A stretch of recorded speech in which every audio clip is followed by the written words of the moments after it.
statement on the launch of Movement for Defense of Democracy, MDD, against the illegitimate Ruto regime.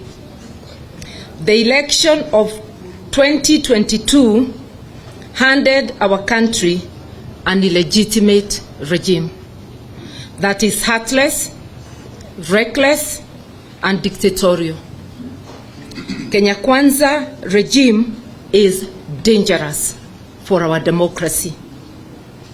And therefore, to restore the dignity of the Kenyan people and to put back our country on the path to prosperity, this illegitimate regime must go.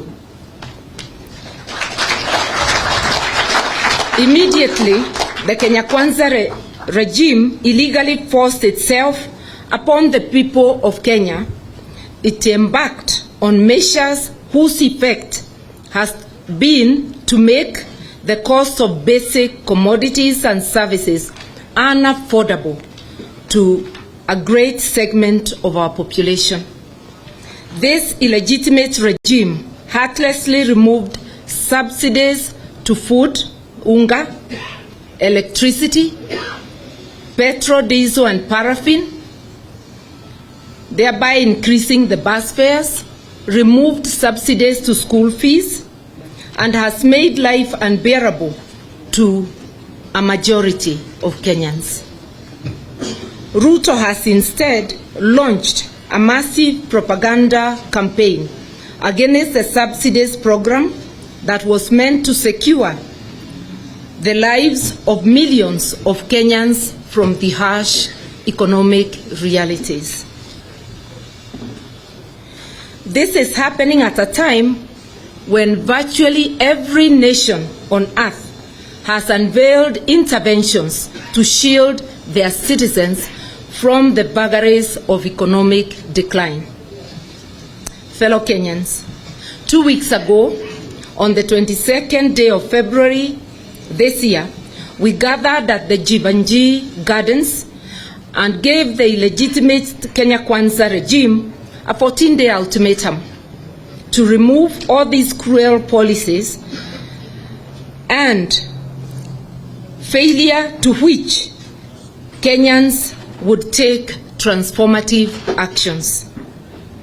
At that meeting, we said that all subsidies to basic commodities must be restored and taxes must come down within 14 days. We said the process of disbanding and remaking the IEBC must stop completely because it was an exercise in futility, which is null and void, and which is designed to create a William Ruto Commission. We said the IEBC servers must be opened and audited within 14 days.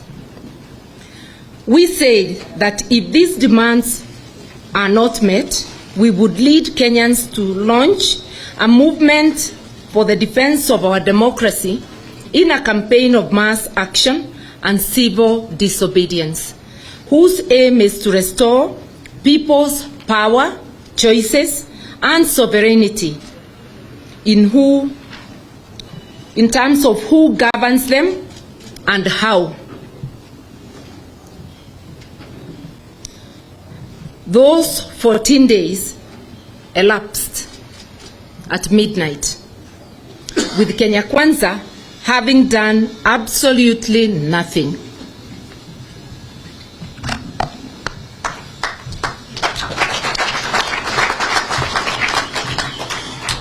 Thank you very much, the Honorable Martha Karua. I would like